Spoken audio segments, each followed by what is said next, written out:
Every day, thousands of commercial ships cross the world's busiest waterways believing that international law, diplomacy, and decades of established practice will keep them safe. Captains plot their courses with confidence. Crews focus on their jobs. Cargo worth billions of dollars moves across oceans without a second thought. But what happens when that trust disappears overnight? What happens when a government publicly promises that one of the world's most important shipping lanes is safe, only for armed forces from that same country to open fire on civilian vessels less than 24 hours later? That is exactly what happened in one of the most strategically important waterways on Earth. And the country caught in the middle wasn't the United States, Israel, or Iran. It was India. At first glance, India seemed like a distant observer watching another Middle Eastern conflict unfold. But behind the headlines, something very different was taking place. Quiet diplomatic meetings, hidden naval deployments,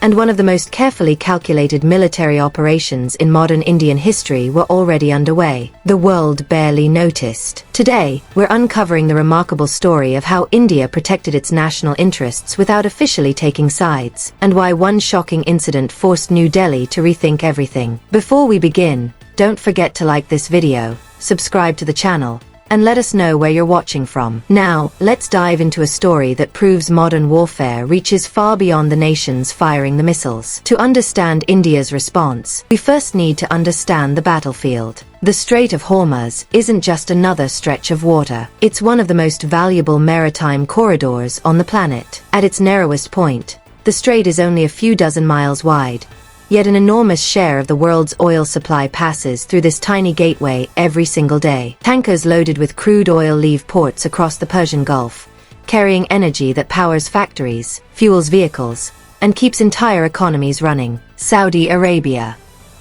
the United Arab Emirates, Qatar, Kuwait, and Iran itself all rely on this single corridor. If the Strait of Hormuz were ever blocked, the effects wouldn't remain in the Middle East. Fuel prices would surge across the globe, supply chains would be disrupted, and financial markets would react almost instantly. That's why military planners have spent decades describing it as one of the world's most important strategic choke points. Iran understands that reality better than anyone. Its Revolutionary Guard maintains a constant presence along the northern coastline, operating fleets of fast attack boats capable of appearing with little warning before disappearing just as quickly. For years, those patrols have served as a powerful reminder that Iran doesn't need to shut down the strait completely to influence global events. Simply creating uncertainty is enough. And uncertainty is exactly what began spreading when conflict erupted between Iran, Israel, and the United States. Around the world,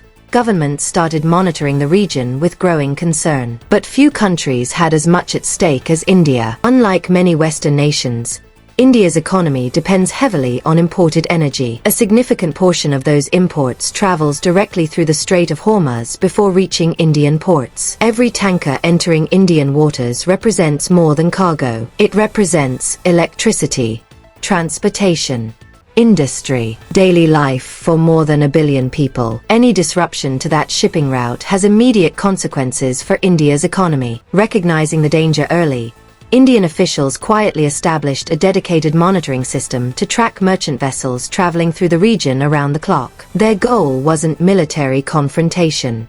It was prevention. If anything happened, they wanted to know immediately. Unfortunately, their concerns would soon become reality. On April 18th, 2 commercial oil tankers flying the Indian flag entered the Strait of Hormuz during what should have been a completely routine voyage. Nothing about their mission was unusual. They were following internationally recognized shipping routes. Their cargo was legal. Their crews were simply doing what thousands of sailors had done countless times before. Then everything changed. Without warning, armed patrol boats belonging to Iran's Revolutionary Guard intercepted both vessels. Gunfire erupted. Imagine standing on the deck of a commercial tanker expecting another ordinary day at sea when suddenly military boats surround your ship. Confusion spreads across the bridge. Emergency procedures begin. The captain realizes this isn't a warning exercise. This is real. Instead of continuing toward their destination, both Indian tankers were forced to abandon their planned routes and retreat. One of the vessels was reportedly carrying nearly 2 million barrels of oil, millions of dollars in cargo, dozens of civilian crew members, all turned back at gunpoint. But perhaps the most astonishing part of the incident wasn't the attack itself. It was the timing. Only one day earlier,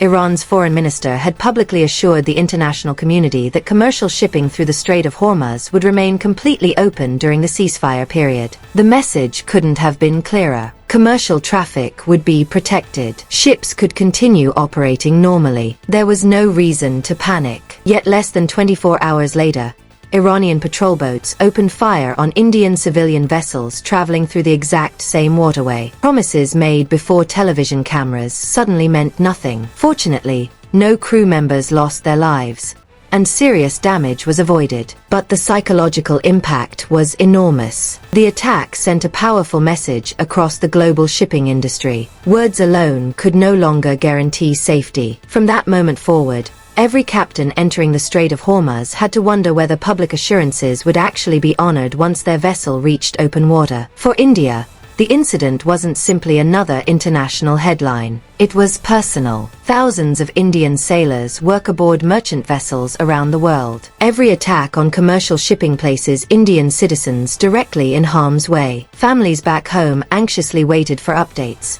hoping their loved ones had escaped unharmed. Government emergency centers received constant inquiries. Behind every tanker was a human story. Fathers, sons, brothers, husbands, ordinary people caught in an extraordinary crisis. For New Delhi, the attack confirmed fears that had been building for weeks. Indian officials had already warned the international community that commercial shipping was becoming increasingly vulnerable as regional tensions escalated. Previous attacks on merchant vessels had demonstrated just how dangerous the situation was becoming. But seeing Indian ships directly targeted marked a turning point. The government could no longer treat the crisis as someone else's problem. It had arrived at India's doorstep. The question was no longer whether action was necessary. The real question was what kind of action India could take without abandoning decades of carefully balanced foreign policy. For more than 70 years, India had built its international reputation around one central principle: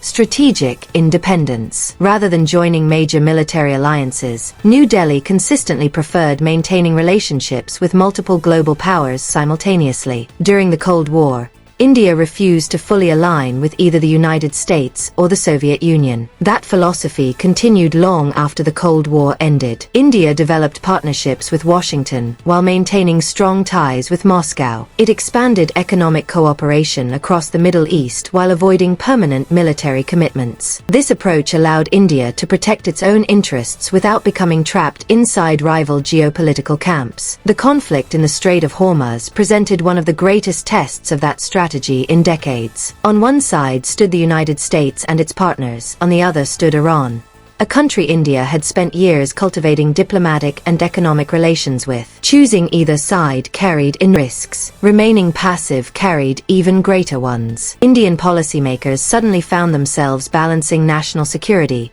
economic stability, diplomatic credibility, and regional relationships all at the same time. It was a balancing act few nations could perform successfully. Yet behind closed doors, India was already preparing a response that almost nobody outside government circles knew existed. And what happened next would demonstrate that neutrality doesn't always mean standing still. Sometimes neutrality requires action. Many expected New Delhi to either join an international military coalition or remain completely silent. Instead, India chose a third path, one that reflected decades of strategic thinking while protecting its own national interests. The first move happened behind closed doors. India summoned Iran's ambassador to New Delhi for urgent diplomatic consultations. To many people, that might sound like little more than a routine meeting. In reality, it was anything but routine. In international diplomacy, summoning another country's ambassador is one of the strongest signals a government can send without resorting to military force. It communicates a simple but unmistakable message: we know exactly what happened, and we expect answers. Indian officials expressed what they described as deep concern over the attack on civilian merchant vessels. Diplomatic Language is always carefully chosen. Governments rarely exaggerate their words because every statement can influence international relationships. So when India officially expressed deep concern, it wasn't merely symbolic. It was a carefully measured warning that New Delhi viewed the attack as completely unacceptable. Indian officials emphasized one issue above everything else: the safety of Indian sailors operating in one of the world's most dangerous maritime regions. That statement may have sounded simple, but it carried enormous weight. Without publicly accusing Iran of escalating the conflict, India made it clear that protecting its citizens had become a national priority. The diplomatic message was firm, yet behind the scenes, something even more significant was already taking shape. Long before most of the world realized it, the Indian Navy had quietly begun one of its largest independent maritime security operations in recent history. The mission was called Operation Sankalp. The word Sankalp roughly translates to determination or resolve. Unlike multinational naval missions led by larger military alliances, this operation answered to only one government: India's. There were no joint commands, no foreign officers directing operations, no public announcements celebrating the deployment. Everything was conducted with remarkable discretion. The objective wasn't to project power, it was to protect Indian lives. More than 5 Indian warships were quietly deployed near the Gulf of Oman, close enough to respond if merchant vessels encountered danger, but carefully positioned to avoid unnecessary confrontation. That location was no accident. Instead of sailing directly into the Strait of Hormuz, Indian naval ships remained outside its narrow entrance. From there, they maintained continuous communication with commercial vessels entering and leaving the region. It was a carefully calculated strategy: